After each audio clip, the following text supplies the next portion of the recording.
Assalamualaikum warahmatullahi wabarakatuh. Selamat berjumpa kembali bersama saya di Suara Kaki Lima ya. Apa kabarnya semuanya? Pada sehat, Mbok? Alhamdulillah nggak pada sehat. Aduh, aduh. Pada kesempatan kali ini saya akan membahas satu ini ya yang lagi rame juga gitu kan. Eh tentang makam-makam eh, palsu, kemudian makam-makam yang eh, dihabibkan gitu kan. Ada makam yang dihabibkan, ada para habaib yang ingin memakamkan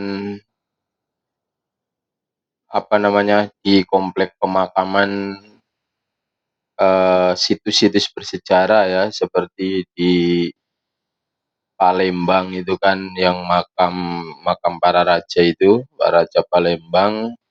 Kemudian ada yang katanya ingin habaib itu dimakamkan di situ gitu kan.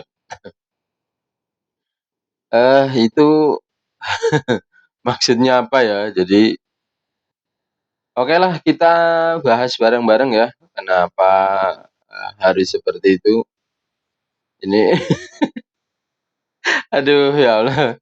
Jadi sebelumnya ini ya saya mohon maaf ini karena saya bawaannya kalau lagi ini inginnya ketawa gitu kan dan mungkin kesannya ketawanya ngejek. Aduh, jadi saya mohon maaf ini kalau mungkin terkesan ketawa saya itu ngejek gitu. Tapi enggak ada. Itu murni ketawa saja saya itu. Karena ya agak saya satu kalimat, dua kalimat kadang ingin ketawa gitu ya, dan seterusnya. Nah, kemudian kita enggak lama-lama lah openingnya, opening situ. Ya semoga pada sehat ya, orang kecil enggak boleh sakit gitu. Orang kecil harus sehat karena kalau sehat itu ragatane kalau sakit itu ragatane gede gitu kan. Oke, kita lihat salah satu videonya dulu yang ini. Ada video ini. Swing. Makam yang dikabibkan Dari pihak keluarga.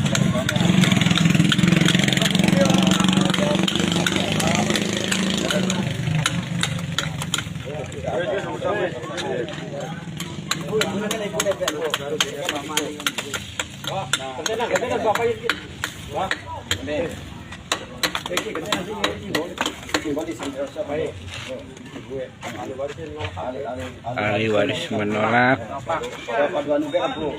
makam buyutnya dihabibkan.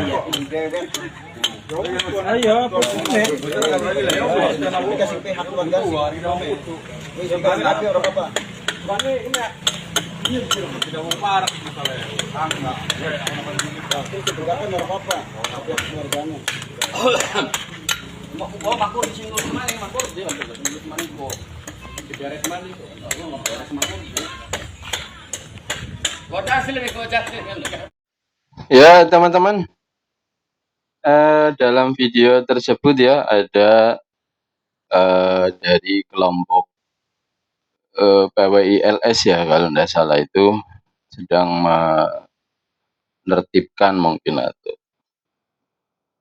satu makam yang katanya makam mungkin para leluhur di daerah Totoran, di desa Totoran kalau tidak salah di desa Totoran, daerah Indramayu sana.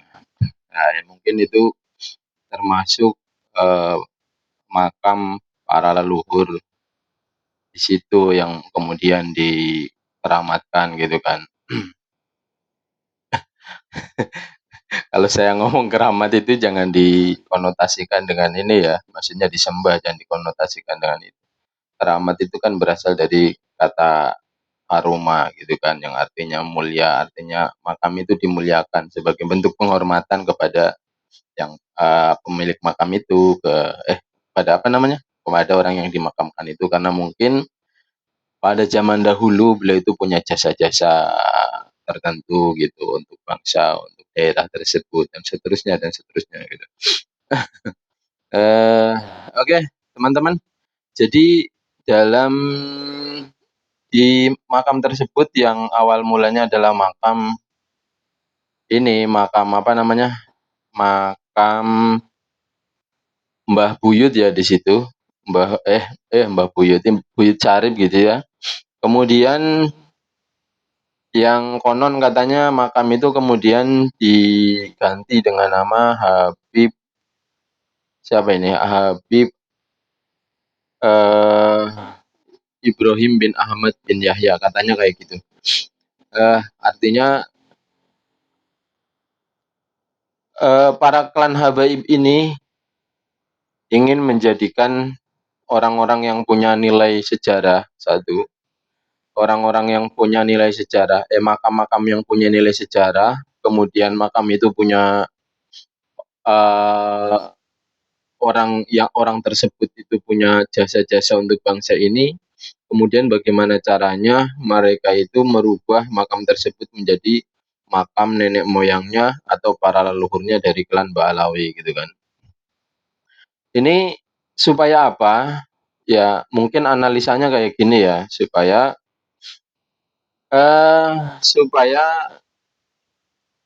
ada semacam kesan bahwa klan Ba'alawi itu adalah leluhurnya itu adalah orang-orang yang punya jasa untuk negeri ini gitu. Sehingga klaim-klaim mereka wajib dihormati. Satu, bahwa mereka adalah cucu Nabi yang pertama. Mungkin itu belum cukup dengan klaim mereka itu. Klaim bahwa mereka-mereka itu cucu Nabi itu belum cukup.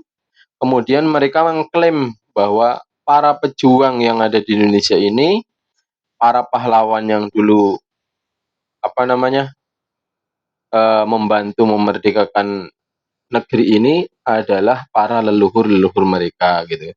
Sehingga dengan itu harapannya mungkin ya, analisanya mungkin harapannya adalah kalau mbah-mbahnya punya jasa atas itu, maka anak cucunya ya minimal mendapat kehormatan-kehormatan tertentu gitu kan. Sudah dia ngaku cucu Nabi, dan dengan pengakuan, dengan klaim bahwa itu cucu Nabi, kemudian dia bisa seenaknya merendahkan orang yang di luar dari cucu Nabi gitu kan. Itu kan yo sangat memprihatinkan gitu.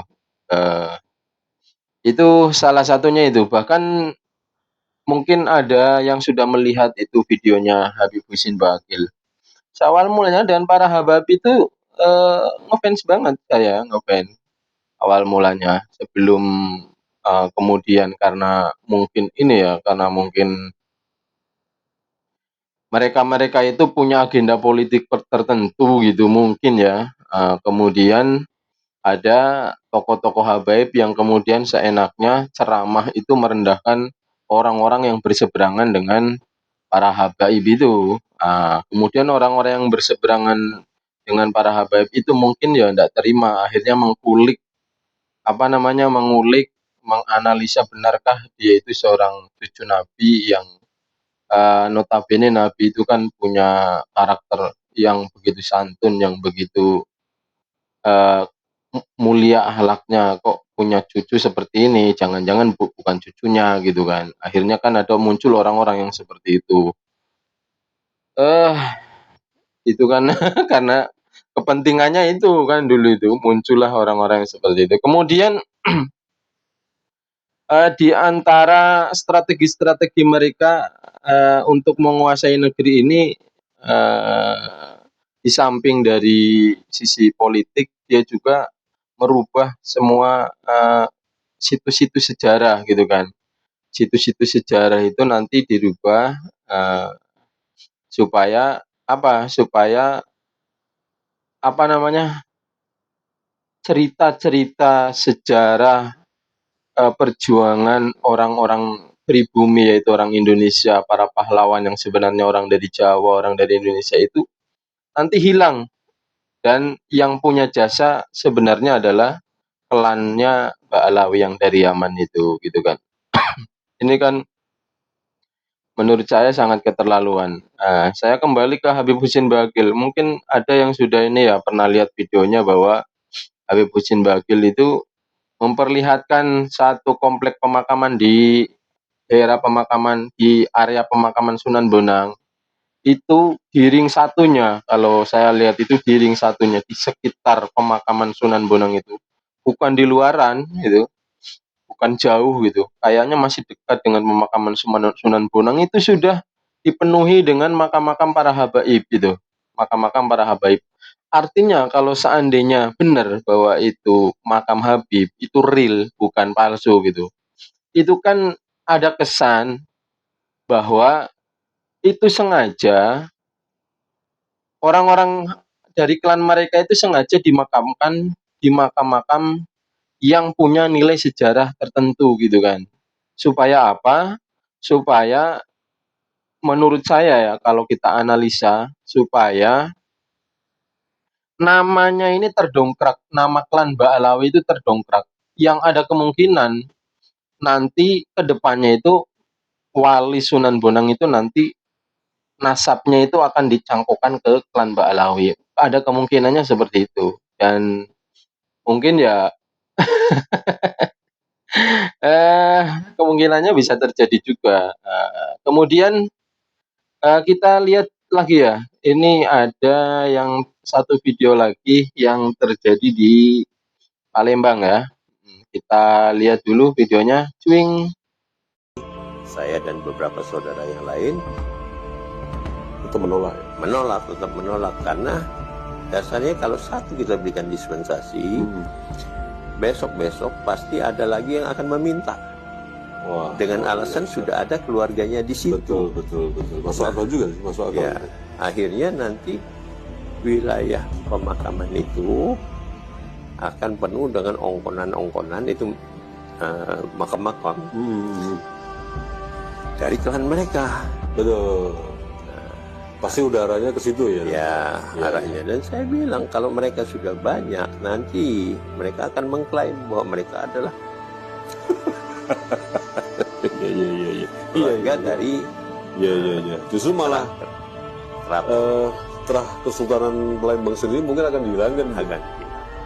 Karena seperti di Jawa, saya bilang di Jawa banyak peristiwa yang demikian. Ya, itu ya videonya yang dari mungkin ini dari Patrah Kesultanan Palembang ya yang memberikan penjelasan atau juru bicaranya atau apa bahwa pernah ada dari keluarga habaib itu ingin dimakamkan di pemakaman area pemakaman Kesultanan Palembang gitu kan. Ini buat apa sebenarnya gitu kan? Ya orang wafat tinggal meninggal kalau seandainya ingin dimakamkan tidak mau dimakamkan di pemakaman umum ya tinggal beli tanah sendiri, kemudian bikin makam para habaib sendiri, itu kan lebih aman itu. Kenapa harus minta dimakamkan di pemakaman itu, di pemakaman para wali misalnya, di pemakaman para sultan, para raja, orang-orang terpandang di negeri ini gitu kan. Kenapa coba? Ya itu tadi, sama seperti alasannya Bapak itu tadi, bahwa ada kemungkinan mereka itu punya niat-niat ke depan. Yang pertama kemungkinan bahwa supaya ada anggapan bahwa para habaib ini adalah berasal dari klan terah keluarga Kesultanan Palembang. Ada kemungkinan seperti itu dan ke depan bisa jadi nanti itu Kesultanan Palembang, Sultan-Sultan Palembang dan seterusnya, nanti namanya itu akan diganti dengan nama-nama para habaib, Habib A, Habib B, Habib dan seterusnya gitu. Nah, kalau sudah diganti seperti ini, nanti sejarah perjuangan Kesultanan Palembang itu nanti akan berubah, sejarahnya berbelok dari terus ya apa namanya sesuai kepentingannya klan Mbak Alawi ini gitu kan. Ini kan strategi-strategi mereka bagaimana caranya untuk menguasai negeri ini. Jadi perjalanannya adalah ada yang dia strateginya itu melalui ranah politik, ada juga yang mengaburkan secara bangsa Indonesia, ada juga yang kemudian berupaya membuat makam-makam tertentu, untuk mengaburkan secara apa namanya, para pahlawan negeri ini dan seterusnya dan seterusnya. Oke, untungnya, Bapak ini punya ini ya, punya apa namanya,